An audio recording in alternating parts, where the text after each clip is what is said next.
Hello and welcome to the AfCFTA Podcast. Now, a lot of us have been waiting for this period for quite a long time, waiting to have a platform where we can engage with the public, the continental public, the global public, the national public. So if you find yourself in Nigeria or South Africa, Kenya or Djibouti or in Ghana, you've been waiting for the platform where you're able to talk trade on the continent of Africa, be part of the economic integration agenda of the continent of Africa. Now we can tell you confidently that here we are.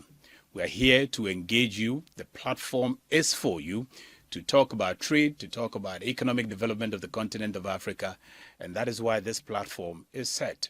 Quite a number of people have made this possible. The AfCFTA Secretariat itself, the team who work within the AfCFTA, particularly those within the communications unit of the AfCFTA, led by Ms. Grace Khoza, have worked tirelessly to make this possible.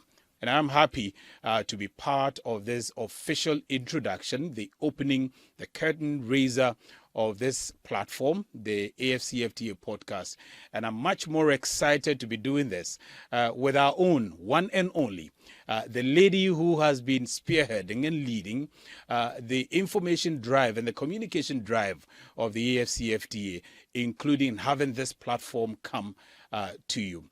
We are joined by Ms. Grace Khoza, the head of the AfCFTA Secretariat's Communications Unit. Ms. Grace Khoza, it's a pleasure to have you. Thank you very much. Good to see you, and you're looking stunning. Thank you. Now, am I allowed to say that, though? You know, that you're looking stunning? At 51, you just accept 51. the positiveness about how you look. So I will take it. I will take one for the team. If you had not said it, and I'm sure that a lot of people who are watching would have taken you for 31. No. I mean, 31 is even, but yeah, you look great for that. Thank God. And the jeans, Great. You have been so passionate about seeing information about the AfCFTA spread across the entire continent of Africa. Tell us about this platform that you have created.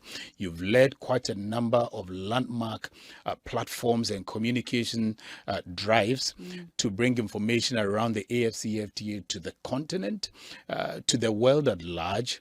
And I would be happy to hear quite a number of them. The continent will be happy to hear also quite a number of them that you have. But also dwell on this one, this platform. Why the AfCFTA podcast? And what went into it? And what do you seek to achieve with it?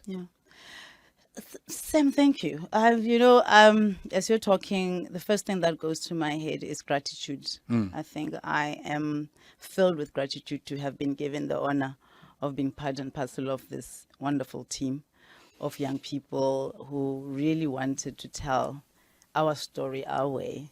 It was important for us when we started, as you indicated, to be very clear that we are not taking somebody else's information.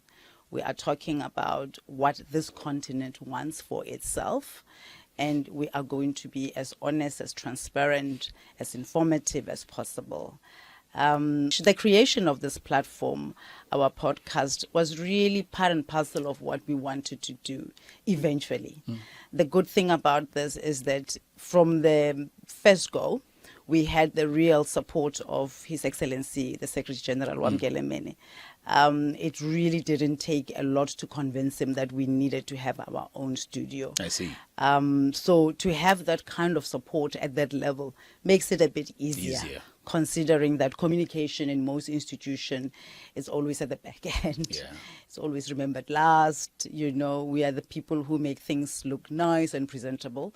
But the reality of it is, for this to happen, for this agreement to be fully appreciated by the continent, the word had to be out there. So we wanted to create an intimate platform, and the podcast provides us with that.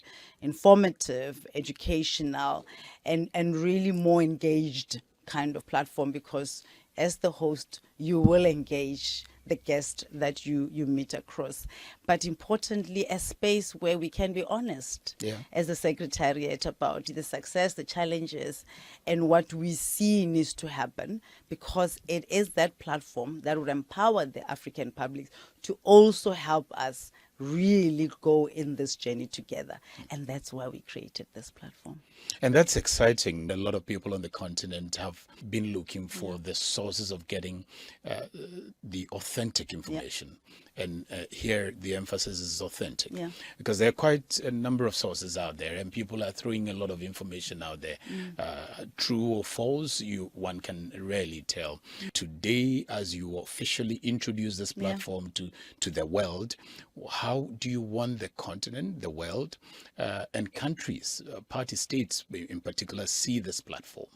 I honestly think it's an exciting moment for us as the Secretariat, obviously, but also it's an exciting moment for the millions of fellow Africans who have always wanted to really have an understanding. I've always been hit by these statistics that only about 70 to 25% of the African publics know about what we're doing as a Secretariat. And it's disheartening. We wish we had a bigger budget, we had more people who would work with us to tell this beautiful story, because it's a landmark. It's one for the history books. But unfortunately, we don't have all of those big resources that ideally for an organization whose mandate is as big as ours would. But what we really want is that this podcast creates an opportunity for the African public to get, as you said, authentic knowledge about the work that we're doing at the Secretariat. But they take this and really start owning this responsibility of making sure that everybody gets to understand the workings of the Secretariat. That's the first objective. Secondly, we do see this platform as an opportunity for young people, especially of this wonderful continent, who I personally believe are going to help us leapfrog in this quest of enhancing intra-Africa trade, is that they look at this and really through the feedback that they give us, it could be through emails, it could be through whatever platforms or medium of engagement after watching or while watching this podcast, is that they will give us an indication of, are we on the right track? Are there any other topics or suggestions that they would want to pass on to us? But they would own the message with an understanding that we want them to participate. So the agenda setting of who gets to sit where I'm sitting for this podcast can also be something that the young people of this continent can suggest. So we're not sitting here thinking we're all knowing. So we will look at the different, invited guests, as some you've alluded to, some within the Secretariat, some have been some of our partners. But we would also want to hear the personal stories of great work that has been done in this continent. Mothers who have been trading in this continent of ours, who in my first mission, when I joined this organization to Tanzania, alluded to the fact that they've been doing this. They've been trading with their neighbors, and they're happy that we officially recognize the work that they're doing. Great. We would like to hear, from young entrepreneurs, those in the creative space who are doing great, beautiful work. There is nothing as beautiful as seeing your own really coming with some of these beautiful creative ideas, and they are managing to make money out of it, successfully putting out their brands. And we are just part of a small office that helps them do that. So we would want to hear some of those beautiful stories of consortiums between small farmers coming together to export a certain product, tea or whatever, from Kenya to Rwanda, cocoa from Ghana. We would really want to have those personal stories coming up from. Great. The first time you came to Accra as a young diplomat, I'm not sure what you came to do, but you managed to go to the Independence Square, the Kwame Nkrumah Mausoleum and all of that. But this time you were coming to Accra with a task. A task to drive the continent's integration agenda, of which you were going to be a mouthpiece, of which you were going to trumpet. Give us a sense of the Secretariat at the time Oh, that you Lord. came to meet when you arrived in Accra, taking up your office anew.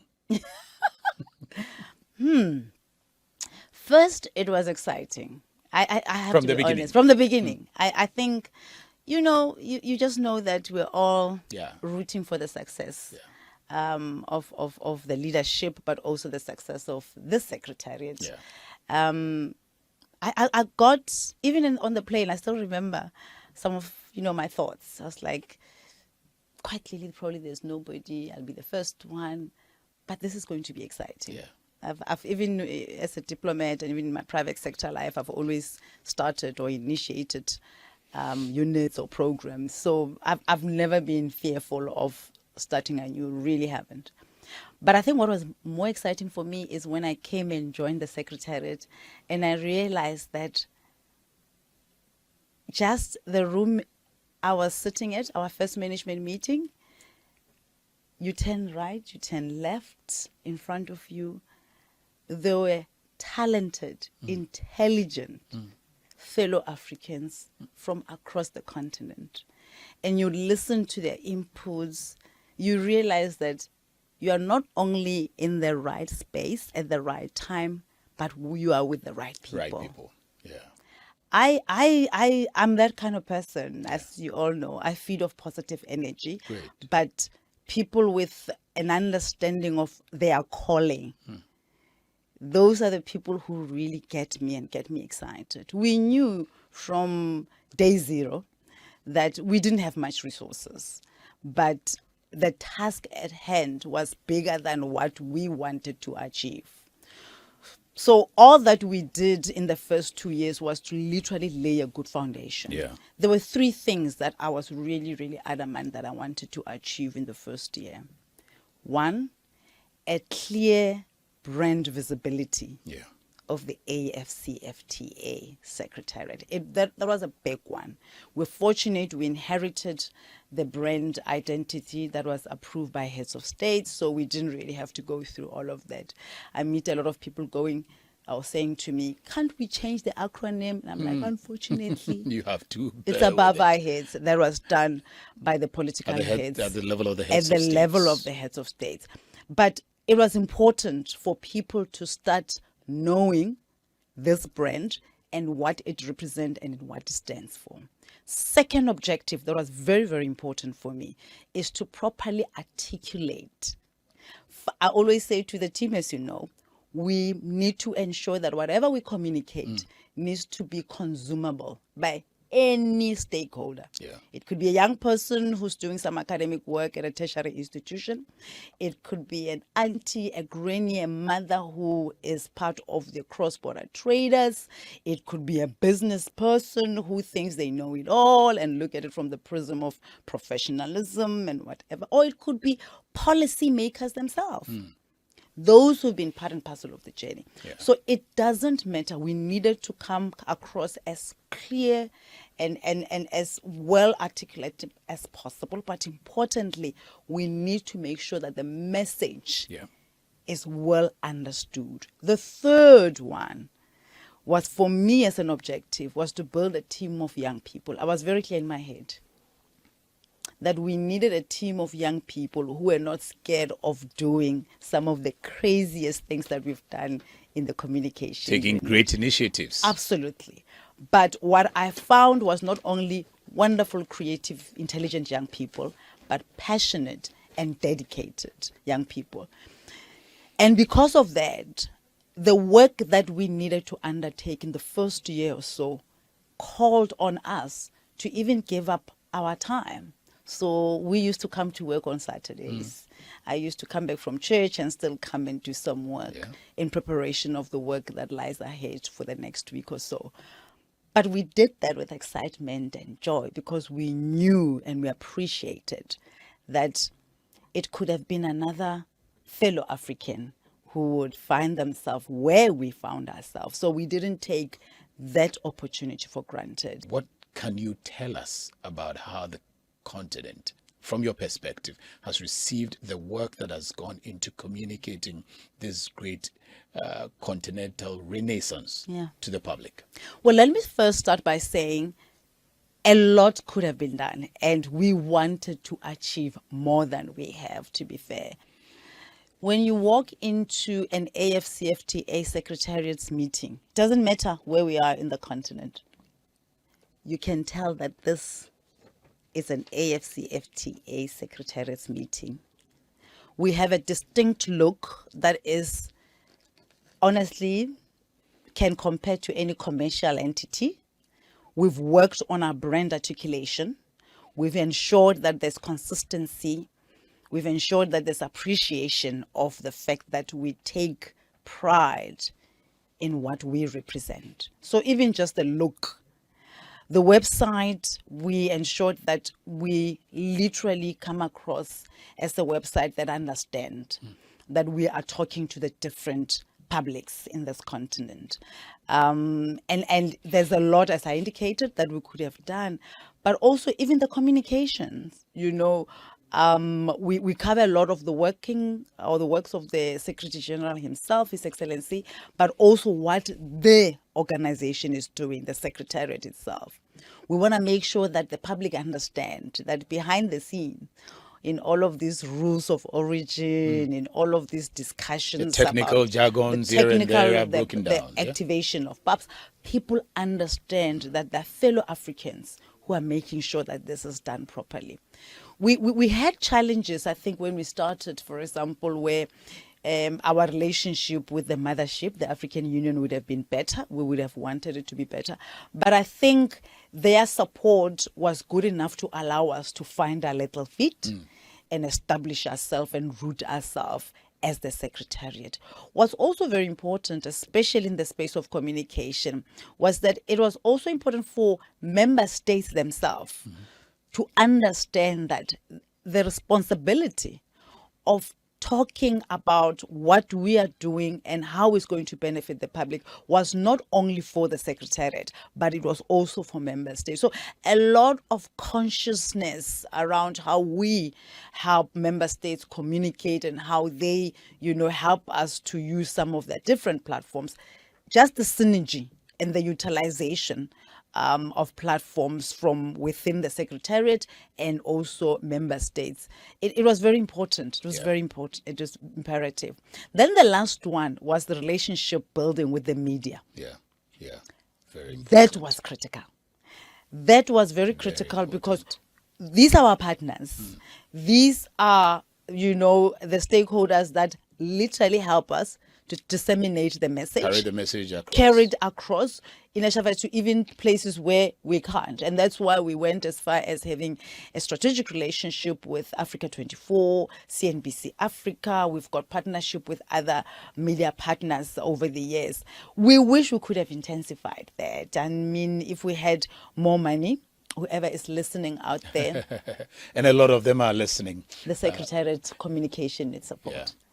Would you be able to share with us some of the challenges that you encountered from the beginning and how you were able to surmount them over the time? Well, Sam, because of the enthusiasm that the African public had, I think a lot of people wanted to be part of this. A lot. And it made sense. Yeah. It really made sense for... It's been the dream of the continent for many years. Yeah. And at some point, you need to appreciate that. That feeling that this is finally our turn, this is finally our moment. You have to respect, not only just appreciate. So a lot of those that started using the logo, the look and feel of the organization, their motives were not negative. They really came from a good place. They wanted to be part and parcel of this train that was moving.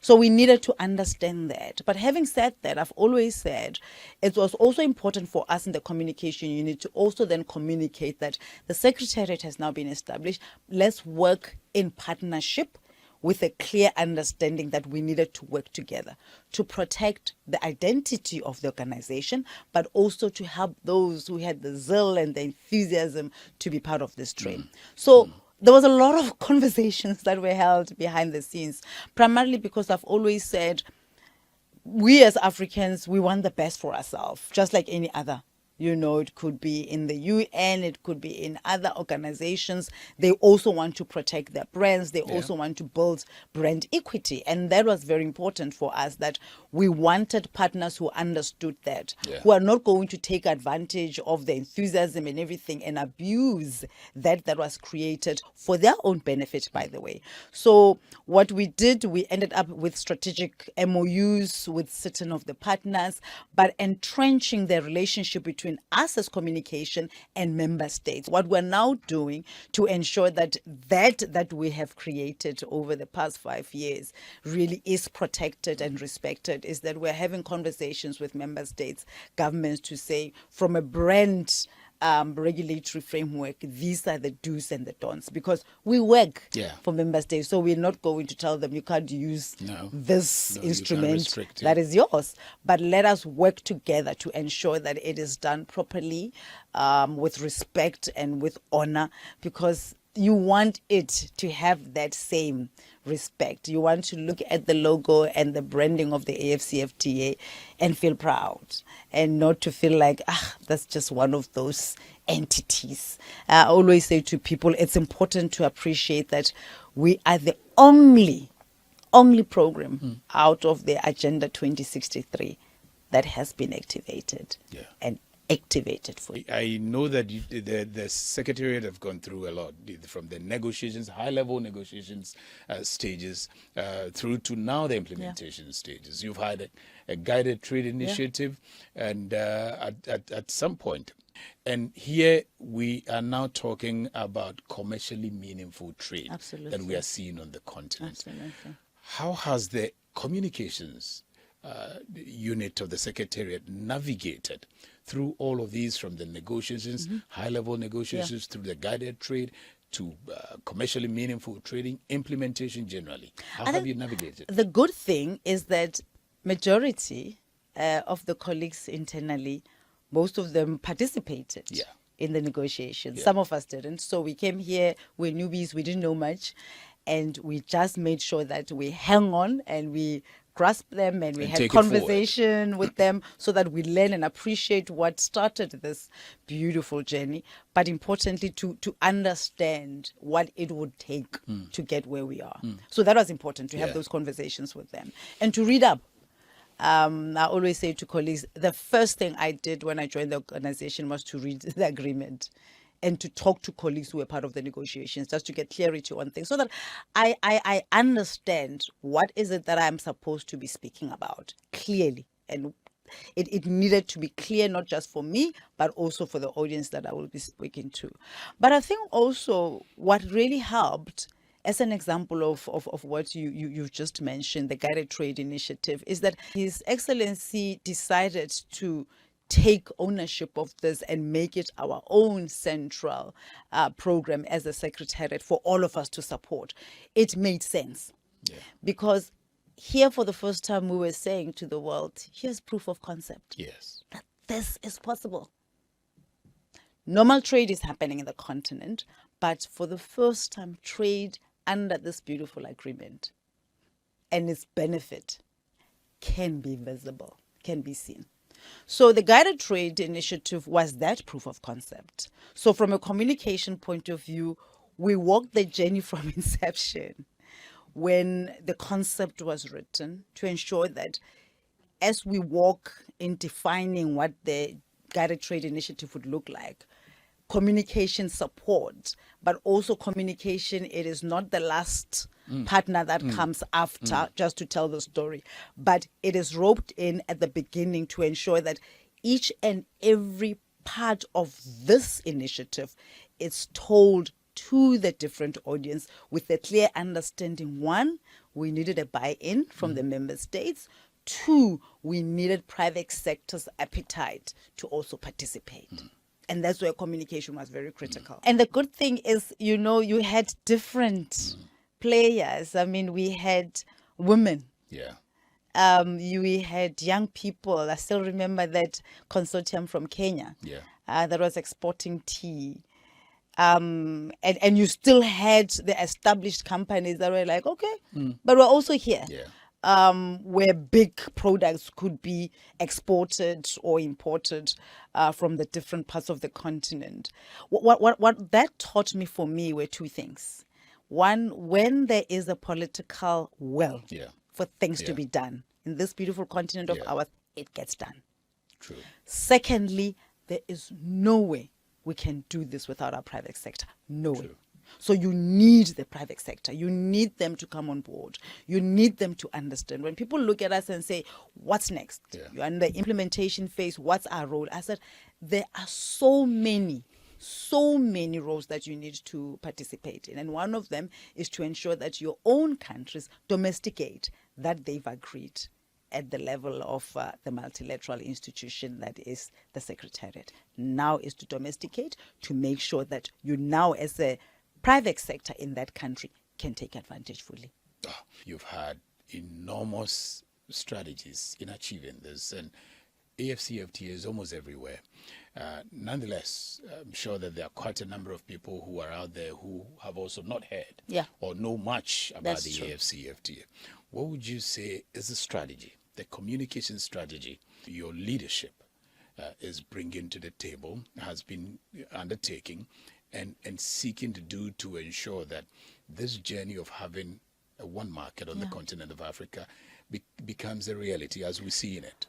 Sam, ideally, for me, 5 points that I want to highlight. One, as I indicated earlier, to work with member states who we serve at the Secretariat, to work with them either from establishment of committees like the NCOPs in their respective countries, or just for the committees. sake of those, what's the NCOP in this case? National coordinating offices that okay. represent the AfCFTA in each country, that really work not only to be advocates of the agreement, but also to inform, educate, mediate, and ensure that private sector in those countries do know as much about the agreement so that they can take advantage, but also work with them. I think that's what GTI has taught us, is that we can't just allow private sector to do things. We need to work with them, make sure that from a process point of view, we take them with us so that this is done. So that's important. A good, strong relationship with member states is important. Secondly, as I've indicated, private sector itself.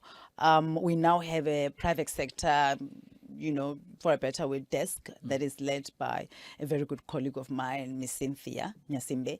And I think to intensify that advocacy role, that wherever they go, when they engage private sector, communication is there, and we provide the communication products that we need. Thirdly, which I think is also important, is to ensure that media relationships are not forgotten, that we continue to work with the media. And the biggest challenge here, in Neshava, it cuts across the 5 points that I'm about to raise, is the issue of language. We've got 6 official languages as part of the African Union, that we need to make sure that whatever we're communicating, everybody gets to hear everybody it. gets to hear it in whatever language that's Arabic, comfortable. French, English, It has to Portuguese. be, and that's costly. That's quite costly, and that's where we need, the support. But irrespective of that challenge from a budget point of view, His Excellency has been very clear and supportive that it needs to be done, and it needs to be done properly. So that's quite important. I think the fourth thing is to really come up with communication instruments, communication products, and one of them being this beautiful podcast where, unmediated, we have conversations about what we do. We invite those who are really finally activating and taking advantage, but even our strategic partners who are helping us to ensure that this is materialized and is done. But lastly, which is absolutely important, and I think it's something that's always been in my head, is that from a communication point of view, we find a way of creating communication ambassadors in the 5 regions. It could be young people, it could be participants as traders or private sector established or up and coming, but we need secondary communicators who will help us to spread across the message, and with a clear understanding of what the Secretariat is doing. So we're looking forward to at least achieving, I can say, out of the 5, at least 3 we're not doing badly. Yeah, So yeah. we're getting there. Maybe help us understand some of the milestones, some of the things that you've been able to achieve with the strategies that you've had from the beginning, and where you think that it can be built upon. Maybe, like you said, some capable minds are listening, and they will be willing to take a look at those areas and see where they can also come in. One of the things that we did, as I indicated, the website, but then the support that we've been giving to the different directorates. All the instruments, the tool, all the information that you need to know, it's there on the website, the tariff book, information about the Pan-African payment system, information about the adjustment fund that really helps. And you have them to printed mitigate. as well, don't We you? have. I'm getting there, but at least from the website, digitally, you know that is there, and people can find that information. Then we went further. We were like, okay, we now need to make it more easier. So we created the fact sheet. In the fact sheet is everything you need to know about the Secretariat, every information that will empower you as an academic, as a trader, as a business person, as a colleague in government. Every information is there. So there's the fact sheet book, which has also been translated in the different official languages.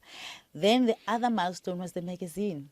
Beautiful. I remember when we started 3 years ago, people were looking and said, how are you going to produce this? You don't even have the biggest team in the land, even a dedicated editorial team that normally happens in most institutions, both in public and in private sector. As I said earlier, I'm working with a bunch of wonderful, excitable, and passionate young people. We knew that it would take much of our time, and it did. I can honestly say just producing that magazine takes our weekends. It takes our personal time. It makes us understand and appreciate that when you dream something bigger, at times, in most cases, the personal sacrifice is worth it. And just to see that product, we're at the stage where we've been negotiating with different platforms for it to be, showcased at the airports in the main, so that people have the opportunity of reading about the work that we're doing. So that, as a product, has been a beautiful milestone. But I also want to say the biggest milestone for us have really been just making sure that every platform that we create, be a Shara Business Forum for us, it's a platform that makes sense as from the Secretariat's point of view, but it can really empower those who attend. So every event that we have in this organization, from a communication point of view, the support that we give is to make it seamless, professional, but to empower. So all of our attendees, our guests, when they walk out of any event that we have created as Secretariat, we get excited when we receive the feedback that I've learned something. I've been educated. I now know what needs to be done and what I need to do. What are my responsibility? Because all of us, to get this agreement going and really get it done, everybody has a role and a responsibility too. Great. If you don't have a strong leadership, and we all attest to that, if you don't have a strong leadership, even if you are so passionate, it can dwindle at some point.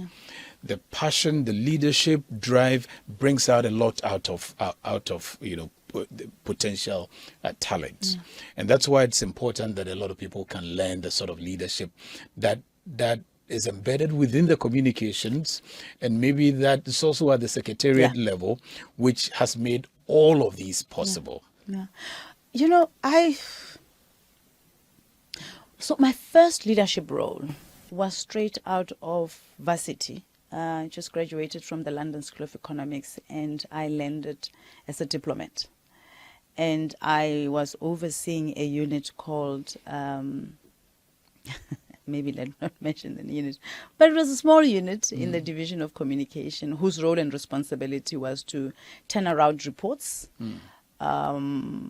twice a day.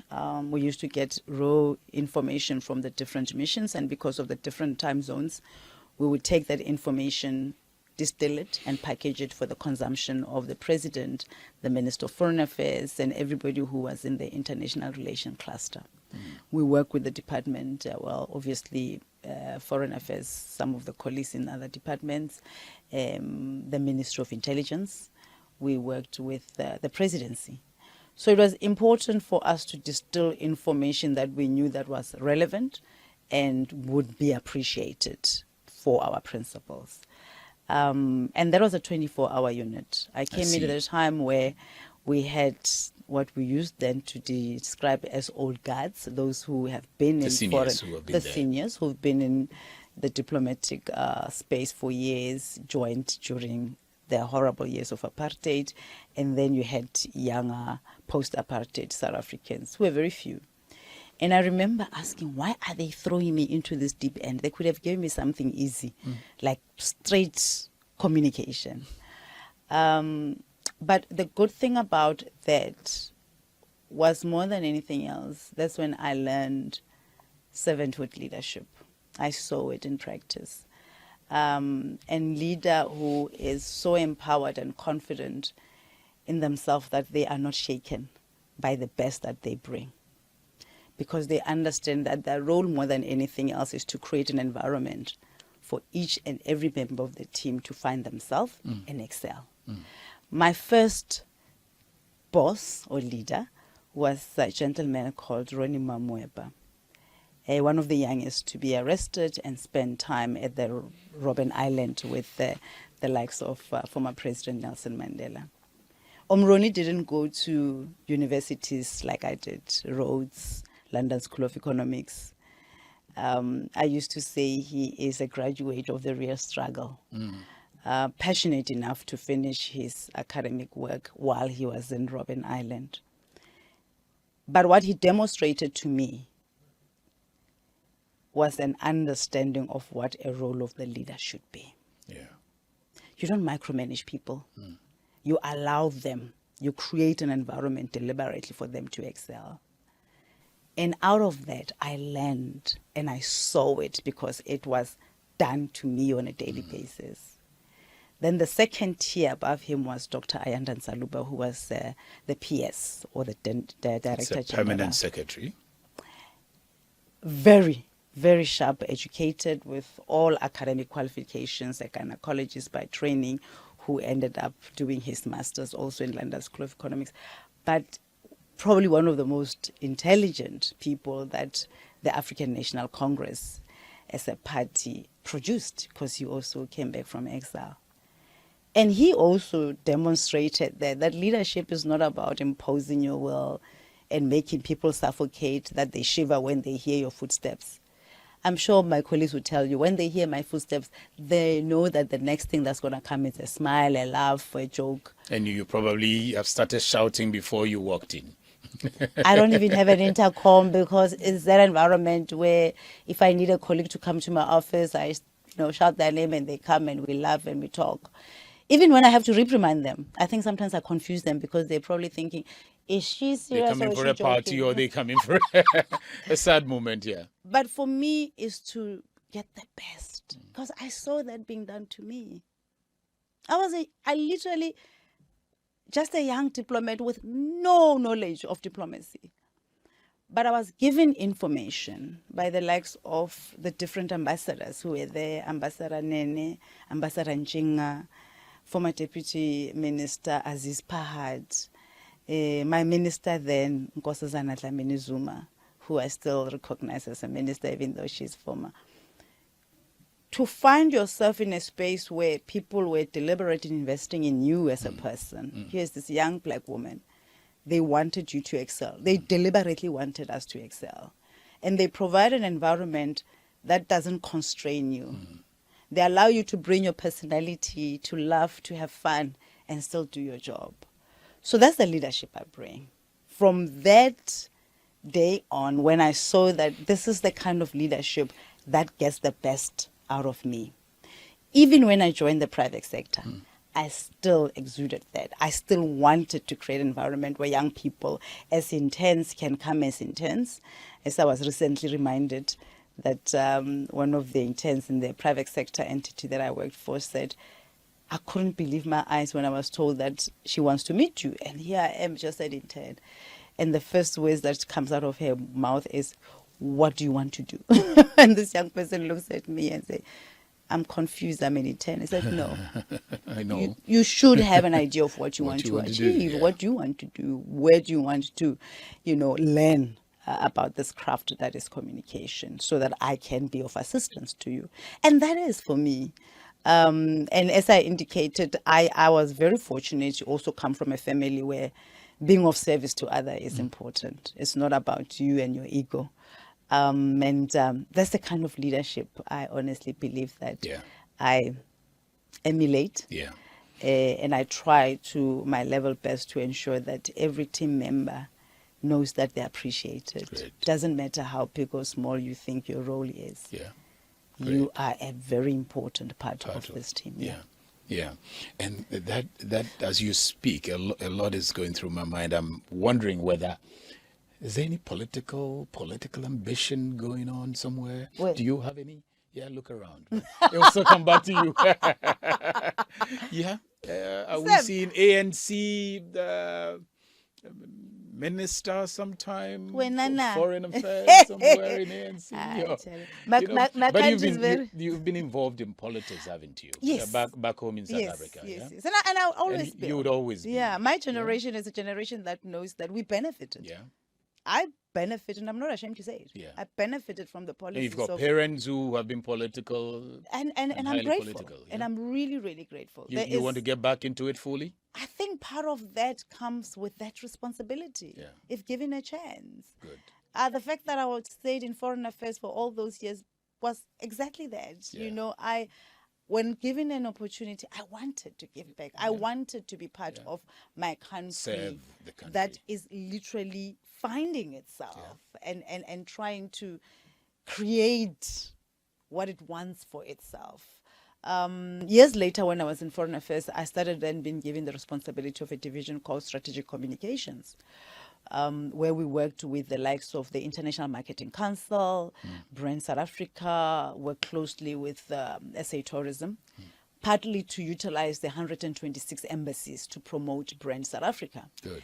And we were pushing economic diplomacy. And that was meaningful. When Quite I exciting, joined yeah. private sector, I found myself in the healthcare space, being the only female executive for 6 years. And my biggest task was to make sure that healthcare is not seen as something that is aspirational, that for those who are part and parcel of our stakeholder, the networks that we were creating, really benefit the ordinary access South it as African. well. We were the only, at the time, private sector entity that were given the mandate to distribute antiretroviral drugs in the country. And it was personal, because you knew that the people who were waiting to receive that, you needed to do that with such honor and respect. And that's understanding that whatever you do, no matter how big or small, it has to be of service to others. Great. Have you gotten involved in sporting activities before? Because you're very smart and witty and out there. I mean, are you a sports person? In primary, I was a runner. In primary school. Okay. And then I played netball. Okay. At what Centre, stage? obviously. The netball was up to what stage? Oh, high school. Still in primary school? No, or no, high school? high Oh, school, good. yes. No, it was Okay. center, obviously, because of my height. Yeah. Not that tall to score. Yeah. But I could Yeah, play around. Maneuver around and get the ball going. That's yeah. the most important thing. Yeah. Right now, and At then the university, tertiary, varsity, nothing? tertiary, I played. It was tennis that I flirted with a bit. But yeah, I was a typical student who did aerobics. Yeah. Good. No, there's a story that there was a good friend of mine, Okay. Kavelo Selodeker, who ended up being a very brilliant author years later. But he took up coaching as on aerobics, and I honestly did it because we used to tease him. No. Having a black man in, small little boxer shorts trying to jump up and down on top Doing of the box. aerobics. Oh, it was just fun. So I initially I went there because I just wanted to, tease my friend, but I ended up enjoying it. But now, and then post-varsity, my sister and I started taking squash quite seriously. My sister is not as competitive as I am. So, but she's good. You're more competitive, But she's good. Let me emphasize that. So I realized that no. I'm the eldest here, But honestly, on a serious note, I love squash. As I said, I grew up in a home where we read a lot. So physical, we were not encouraged that much. I think my parents wanted us to really be knowledgeable. Get through the school system and get educated. Be knowledgeable. Yeah. I remember my mom saying to us, quest of knowledge, doesn't expire, and never let it go. So we were more, bookworms and the little gigs at home and at school. But those sports were the ones that I did. Right now I'm into running and walking. And it has allowed me to find my own little community in Accra, Ghana, of non-AfCFTA colleagues who are just wonderful human beings. Okay, so these are colleagues that you train with, you have a nice sports time with. We go and that's beautiful. You enjoy in country. It's wonderful. And I would end that when we're about ending after officially talking to the continent about what they have seen with this podcast.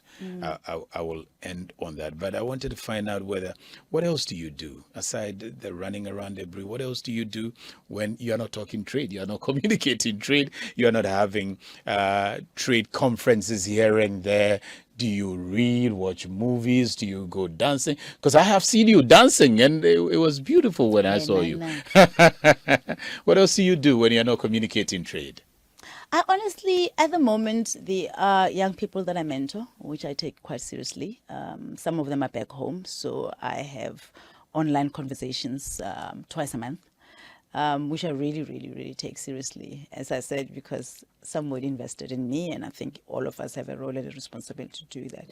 So that takes a lot of my time. I'm challenged by my son, who always tells me about the latest podcast on certain different subjects. So I always try and up my game, to a young person who also just makes you excited about his quest for knowledge and what drives him. So that's another area. Okay. And reading has always been in my DNA because of the influence that I had from my parents. And although you've along the conversations you've hinted on family, would you be comfortable in sharing a little bit of family? I know your son because I see his photographs everywhere, and I'm excited how close and dear you have him. But if you can share with us family. Yeah. No, family, as I indicated, I am the eldest of 4 young people. They're going to kill me by saying 4 young people, but anyway, let's hope they will not hear this part.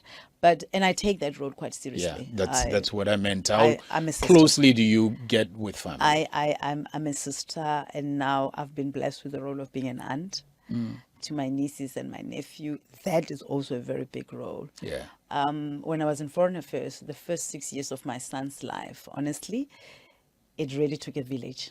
Yeah. My siblings came in. My grandmother was still alive, and I saw what that did to really encourage a young person to grow the knowledge of, what needs to be known and the fear of God.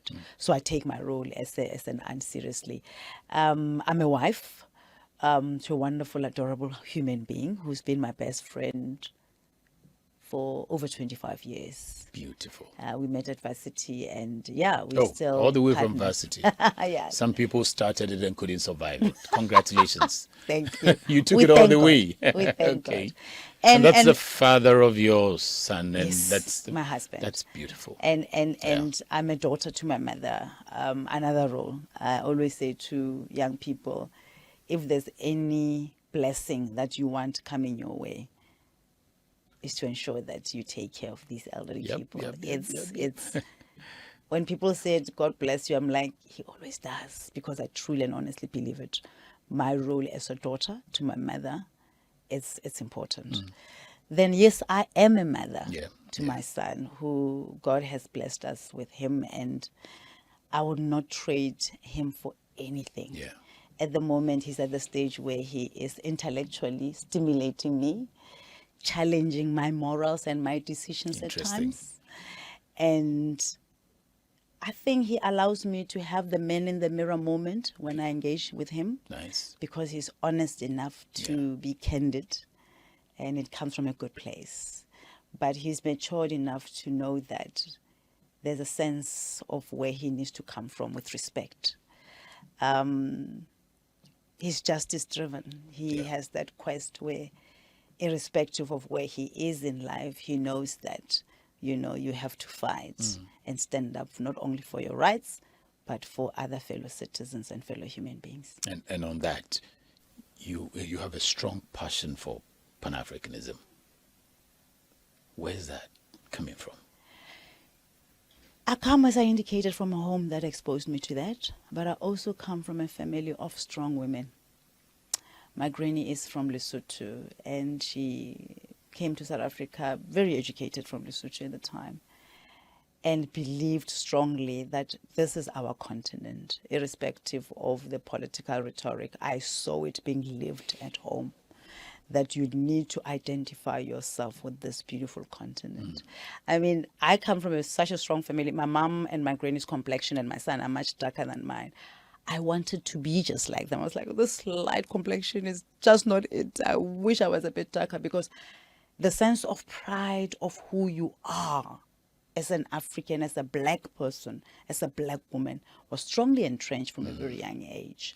I remember my parents wanting nothing, and they would say, when there were opportunities of one getting scholarships while we're still at primary high school, and my parents say, if it's a scholarship to somewhere in the continent, we'll agree, but anywhere else, no.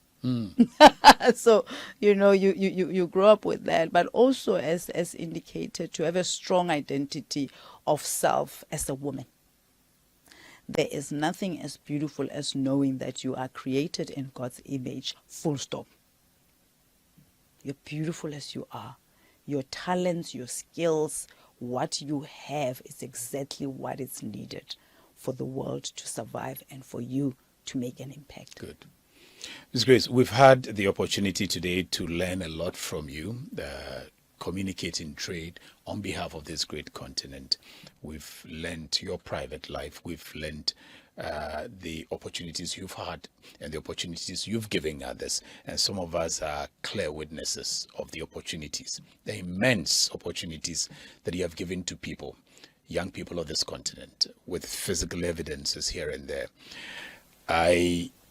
I'm happy to say that we sit on here and knowing that there's a platform today onwards that is going to disseminate information of this nature, tell stories of this nature that you have started with us. This podcast is coming off. You are raising these curtains for us. Tell us what to expect. Who are we to hear from? What should the continent be expecting on this platform? So that people get excited. They can all tune in. Is it going to be bi-weekly? When should they come on and say, look for more? Let me go listen to the big people. Let me go listen to the small people. Everybody talking trade on behalf of the continent of Africa. I'm excited, extremely, extremely excited, because we've lined up some of the greatest voices on the continent around trade. And the first guest is none other than the number one himself, His Excellency Wamkele Mene. And that's great. The Secretary General of the AfCFTA Secretariat. Of the Secretariat, because he will tell the story as a former negotiator. Great. And now the head of this institution. Yeah. What better person than to literally open this beautiful opportunity of this great platform. And then after that, we have all other experts that have been lined up, and we are looking forward to those personal stories that we will capture. And I'm sure you give some indications of how personal you know him, His Excellency, that you've been schoolmates and all of that. I'm sure we hear a lot more coming from he himself, who he has been in leadership role, his personal lives and all of that. So the folks who have all seen him to be all serious, driving and then with trade, the drive suit, pinstripe suit. should expect more.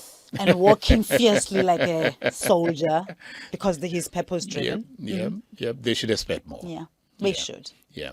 And then beyond him? Beyond him, as I indicated, we've got other experts that will be coming. We've got some of the experts coming from our partners in all the different institutions.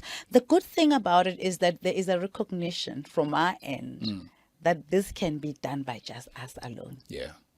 Even to communicate what needs to be done, it's not just our responsibility.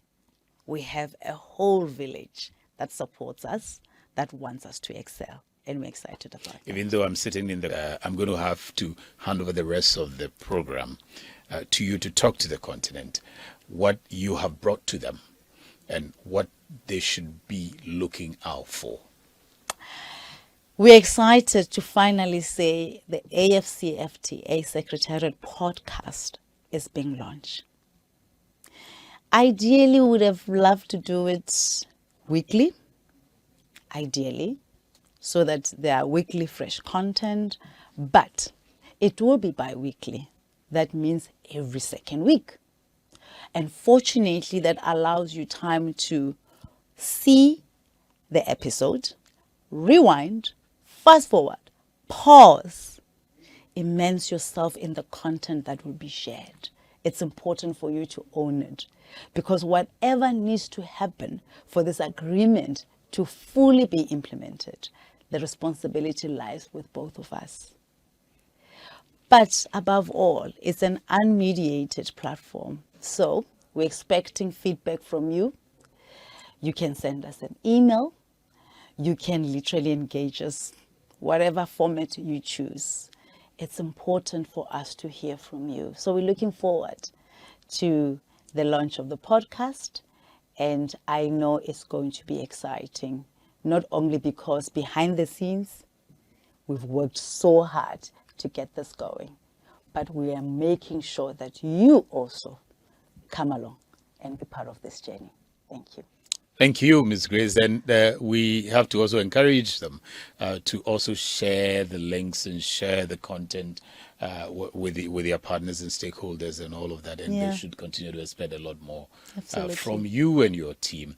Ms. Grace, the continent appreciates what you've done. In my little small corner, I have to say a big thank you for the sacrifices you and your team have made in bringing this dream of the continent thus far, for how far you have carried this message. A lot of the continent's leaders many years ago, decades ago, have dreamt of this. You supporting your leader, supporting the Secretariat, the leadership of the Secretariat, in this case, His Excellency, the Secretary General, have been able to come this far with this dream. And today we are here and we are about to share stories, information with the continent. We appreciate you and we thank you for your sacrifices. Thank you, Sam. But I also want to say we appreciate you too, because having partners and colleagues like yourself, it really, really helps us to navigate the challenges, but also the immense blessings of finding ourselves in this opportunity to hoist the flag. This is probably going to be one of those that will be written in the history books, the creation of the Secretariat and the work that the Secretariat has done. But I'm also excited to see where we want to do and what we want to do with the work that we are doing, especially in the communications unit. So on behalf of everybody in the team, in the communications unit, we are extremely excited but humbled to be part of this team. Thank you. Great. Thank you. And thank you for watching.